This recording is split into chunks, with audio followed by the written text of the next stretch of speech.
So should we buy it, Wilson? Yeah, we should buy it. Throw a Duramax in it? D-Max is saying. You should ask the viewers that. I already made up my mind. You just asked me and I answered you. And I can't go back and say, hey, do you think I should buy it? Because they already said. Because I could just cut out everything that I said.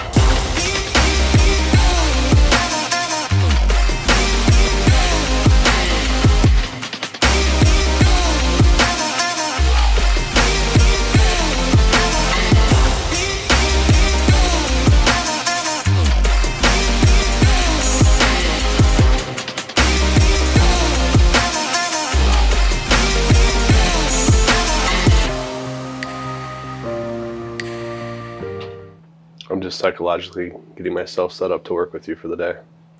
Or evening since you show up so friggin' late. I've been here since this morning.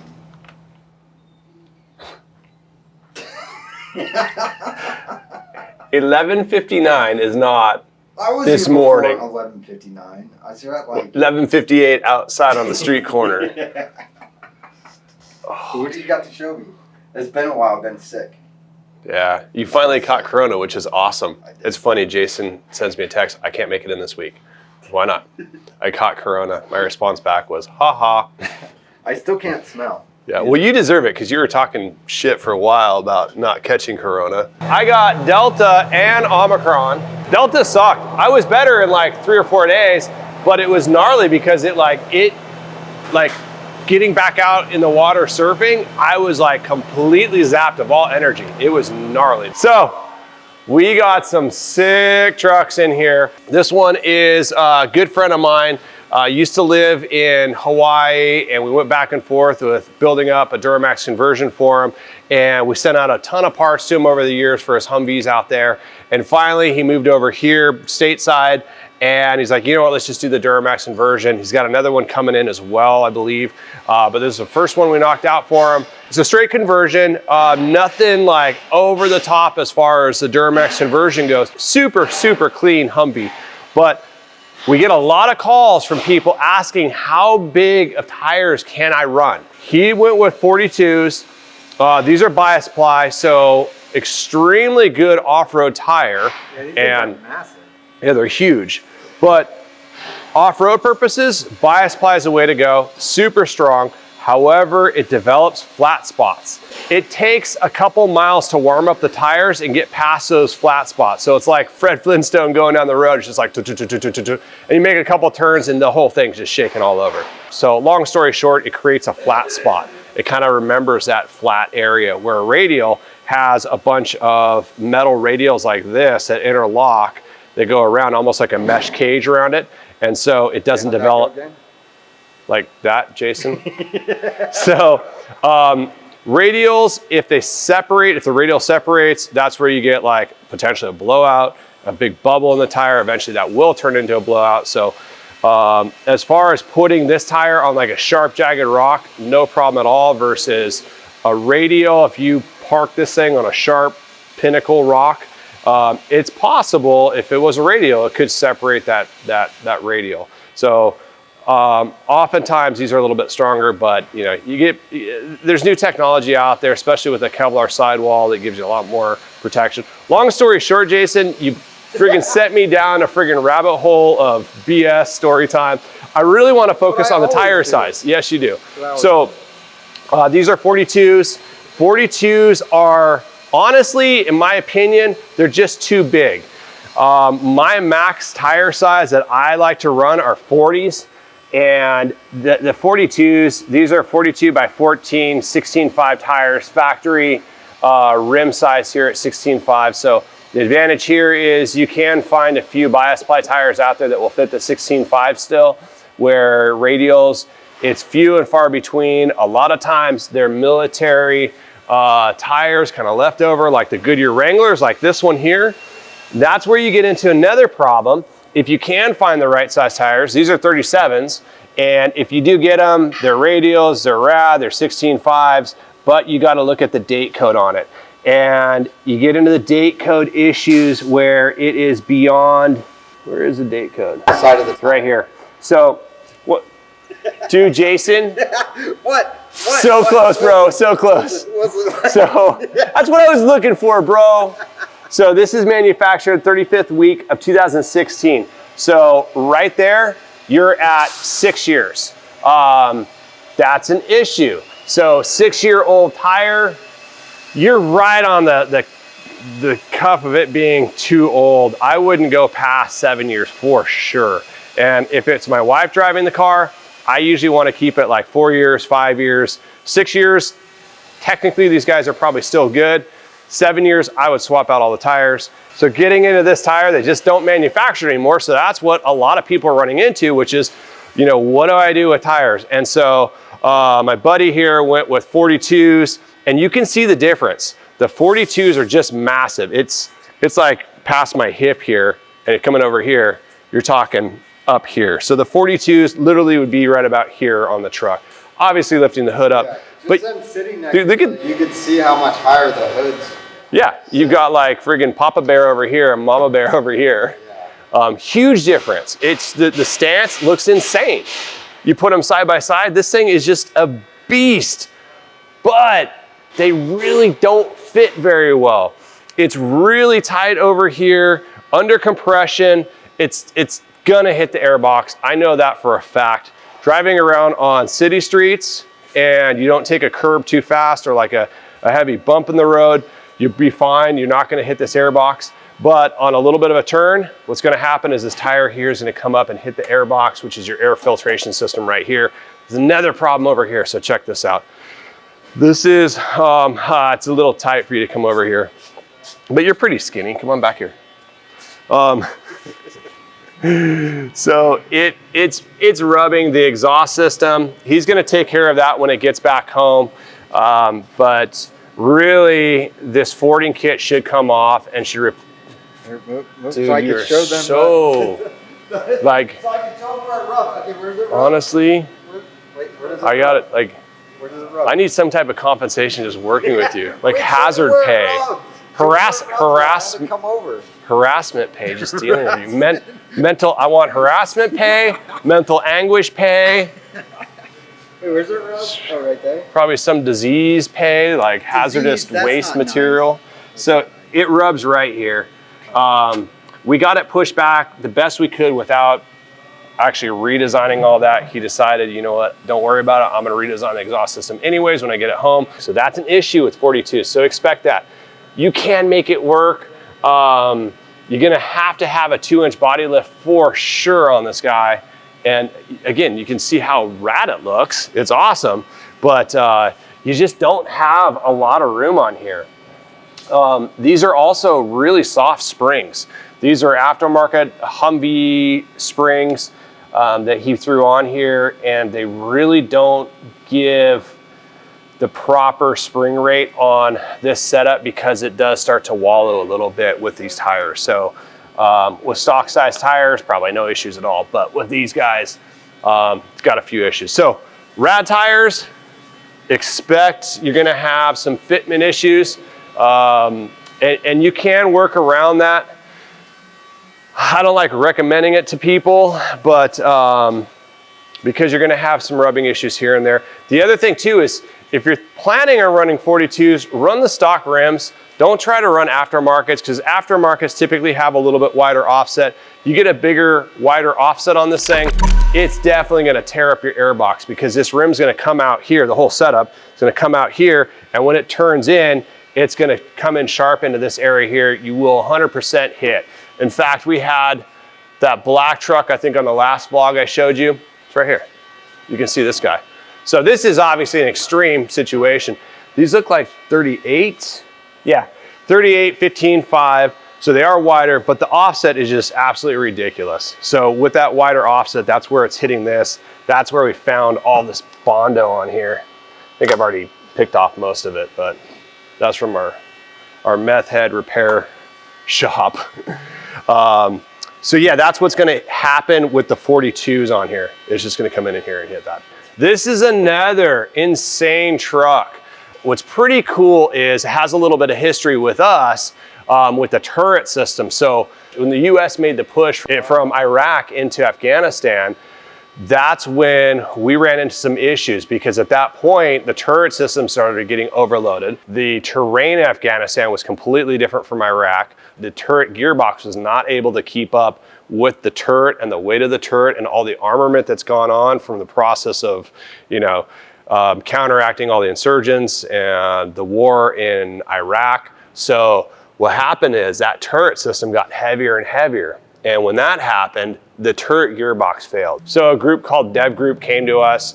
They're part of SOCOM and Naval Special Warfare, Navy SEAL guys. And they were also working with MARSOC at the time, which is another special forces group. Marine Corps Special Forces, underneath SOCOM, they worked together, and they said, hey, we're also having the same problem. So they kind of teamed up together, came to us and said, hey, here's our problem. We need a solution literally like tomorrow. So we got cracking on it, designed out a whole turret system.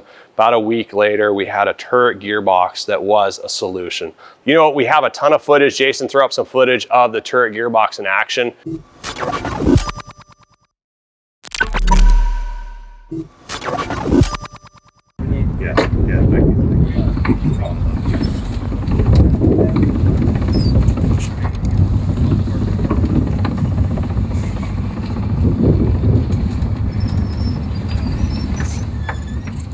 The stock gearbox housing is composed of a cast aluminum design.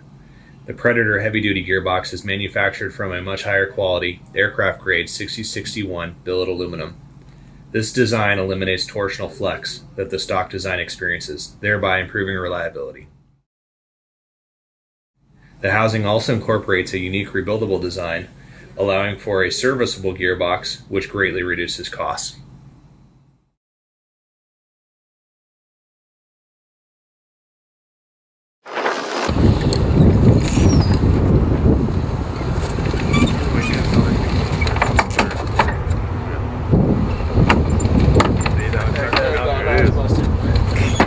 Alright, so actually that's perfect data.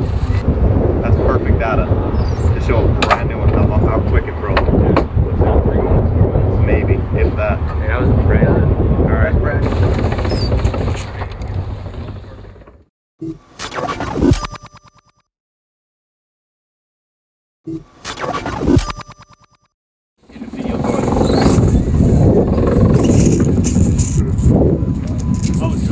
We began test number 2 on the Predator heavy-duty gearbox with a simulated operational load of 400 pounds. After several minutes, we increased the load to 700 pounds. As you will see, the Predator heavy-duty gearbox can handle extreme loads due to its improved strength, design, and quality. Not only are our gears stronger, they meet or exceed a Rockwell hardness of 52 while maintaining the stock gear ratio of 2:1.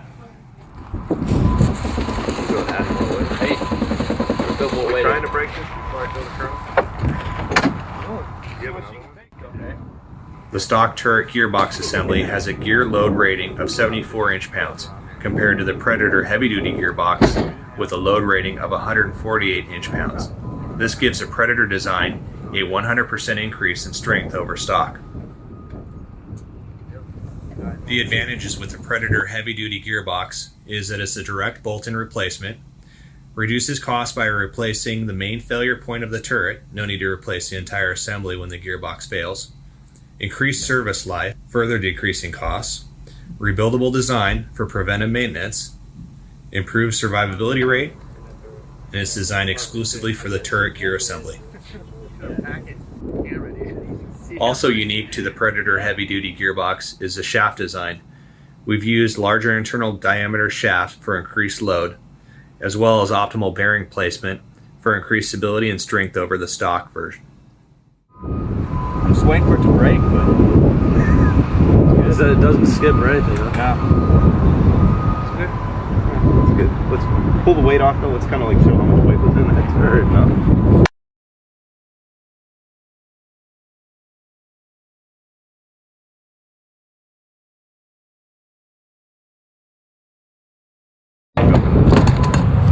Yeah, I loaded it up, man. Sandbag? And another last sandbag. Yeah, that's all.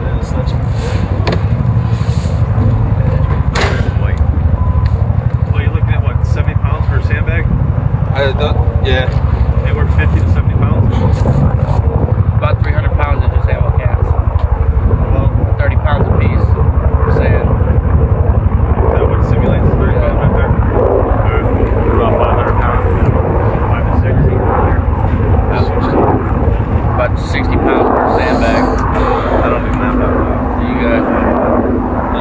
about 600-700 pounds. Charlie Company Team 2, over 1,000 hours in the gun truck and the turret. I'd say between workup and deployment. The main thing for us on deployment with the turret and the crank was they'd break, the gears would break, and the turret assembly, the gears on that would pop out off the rail, so it would be almost impossible to turn the turret. In a combat situation, you either have to maneuver the truck or swing the turret with your body in order to position your gun into your field of fire. It hindered operations. Not at a major level, I'd say, but you'd have to work around it. It's something as a gunner you'd have to take into account. And a gunner who's beginning has to be taught how to manipulate the turret properly, or he will break it the first time. With the new box, the modifications that they've done with it, the gears don't break and the springs don't pop out, so it stays on the rails, and you're able to turn it on an incline with heavy weight in there, which takes out any extra training or any extra jingling you have to do with the turret. Good afternoon, I'm Staff Sergeant Warren. We're doing a lot of testing here on the new crank system from Predator. Overall, I mean, the new gear system is by far more superior than what we have now. I mean, with the weight that we have in here, roughly simulated, roughly about 700 pounds. Within 3 minutes that we had the old crank, it stripped out. We've been adding more weight to the newer design, and by far it is more superior. And in a combat situation, I mean, it's what you need.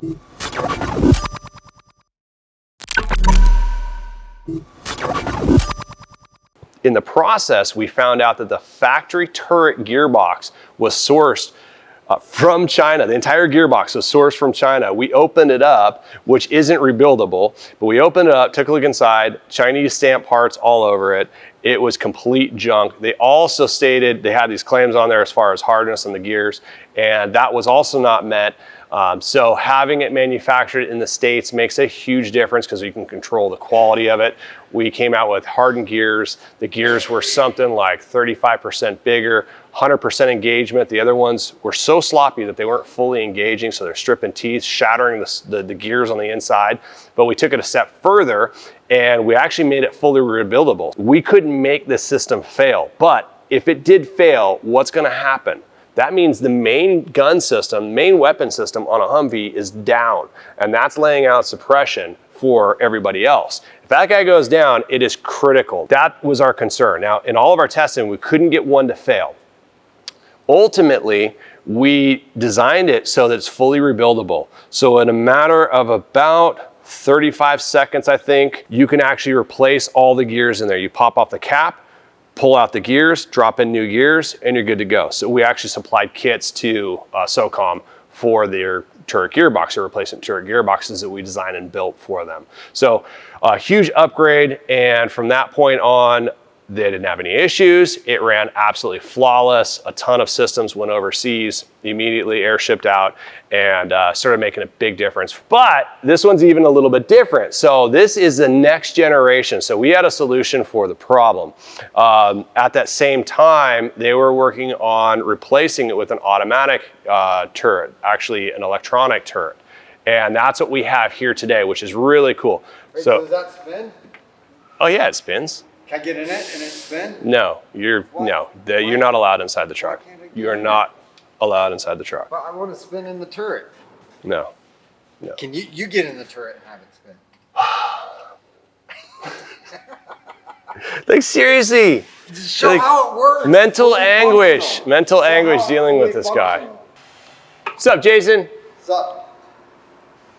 I just need a 50 cal now and I could take Jason down. You can go faster than that, can't you? There you go. Yeah. Really fast or really slow. So what, it's just whatever that you. little... Yeah, so that actually you can probably see it. At least you can see the top of it. The motor actually sits right here in the gearbox. So quite a bit different from what we had. Yeah, joystick's a lot easier. That's so rad. Yeah, it's super smooth too. Super smooth. It's definitely like the final solution that they came up with. So kind of a little bit of history here, pretty sick. We definitely had a little part in making the system a lot safer for our guys, which is definitely an honor to do. And it's good to see that this solution finally came out and was a solid solution instead of the original Chinese junk that was in here. So yeah, cool truck. And actually, Jason, this truck's going up for sale, right, Paul? I think we're good now. So now we're live. We are live, folks. My used car salesman voice. Yes, he's interested in possibly selling it. We've got such a professional vlog here. You notice that? Like it's. They usually go downhill when I get on them. So No, it goes downhill when Jason shows up. Yeah. I like peeking at you through the little. I know. It's like, yeah, we can have this conversation here, huh? Bring it into the shop truck, put a Duramax in it, and a 50 cal on it. Maybe we should It'd be buy worth it just for that. Actually, let's see what he wants, and maybe we buy it. That would be insane. That would be rad. I would. It's a cool truck to take around. I don't know. We kind of went to like the best part about it. Yeah. I mean, there's a slant it's back. like That's super cool. clean. Yeah. But yeah, it's got. AC equipped. So the 4-speed, 6.5. You did put the aftermarket winch on there. What winch is this? Oh, mile marker. And it's a slant back. Yeah. It's all right. They're quick and agile, Wilson is. God. It's like a gazelle. Calling it the M9er 8er with the fastback on the back. Hey, is this bulletproof? Oh yeah, 100% bulletproof, and the truck completely floats, Jason. Oh. Guaranteed. Amphibious. Because it's Marine Corps. See the USMC? Oh yeah, that means The Marine Corps had their amphibious Yeah. part, and then also It's their Marine division. it's also really good in the water desert. division. You know why? That logo on the side of the scorpion. Oh, the Because scorpions live in the That- desert. They are natural habitat. That's for a game. Jason lost his sense of smell. I know. And sense of humor, clearly. Yeah. Can't smell nothing, can't have any fun either. Jesus. He's all, I feel like I'm just like, something's wrong with me. And I like stopped and I'm all, more so than normal? Yeah, right. Yes, more so than normal. Asking for it with that. Hey, so that's the equivalent of carrying Jason, huh? Yeah. We gotta have Tommy take Jason to the gym. He's not here. He left for the day. But Montana plates. So Montana plates, Yep. Montana title. Let's look at the inside. There's some cool stuff in there. Come over here. He really wants to look on the inside, doesn't he? You can't get in over there, dude. So should we buy it, Wilson? Yeah, we should buy it. Throw a Duramax in it? D-Max this thing. You should ask the viewers that. I already made up my mind. You just asked me and I answered you. Now I can't go back and say, hey, do you think I should buy it? Because I already Because I said. could just cut out everything that I said. Well, I'm pretty sure you ask if we should Duramax this thing. What do you guys think? Should we Duramax this thing? Pretty sure they're all going to say yes. Should we make it badass or should we just keep it bone stock and not do anything at all No. and just be lame? They'd be in the back. Be in the back? Be in the back. Back here on a road trip, we'll be following it up the back. So slow. Oh, okay, okay. Cool. What do you mean by be in the back? Be in the I back didn't know what seat? you're talking about. Yeah. Be slow. Be slower. But yeah, you throw a Duramax in here, that's the solution this truck always needed. It'd be The insane. day after you buy it, we're going to the desert. We're going to go shooting off that turret. Fuck. Yes. Yeah. Vlog to come. Vlog soon coming. Yes. Yeah. That'll be rad. Have Mel out with us. Yeah. Yeah. For sure. Uh-huh. That'd be cool. Yeah, and it's got air conditioning, which is rad. Yeah. I don't know how well it works. So sorry guys, this truck is not up for sale. right? Not yet. No. Oh, there you go. So red dot's tucked in the driver's side fender well. Pretty cool. Oh, so it just ventilates to the top and Just then dumps in the back. just dumps in there. That's cool. I'll talk to him. I'll see if we can get it. Shop truck, parts truck. We'll go grab parts for this thing. Oh man. Dude, it's a really sick truck. Yeah, both these two, like they're opposite ends of the spectrum. Uh-huh. It's pretty rad. I Yeah. like seeing these things. What are you doing? Are you getting back into my ball? It's funny. The doctor gives him the ball. They're like, here, just take the ball and just, use that to exercise your hand. Hey, he's kept it there the whole time. It just goes with him. Yeah. Yeah. Just move around. Everywhere he goes. Doctor's orders. I haven't seen him once squeeze that ball. Yeah, I did it earlier. You did? All right. Twice. That's right. No, I can work to do. Done. I got work to do. Put it back in. Hey, If you like us, leave a comment down below. And if you don't like us, leave a comment too, because it helps our rankings. For all you trolls out there.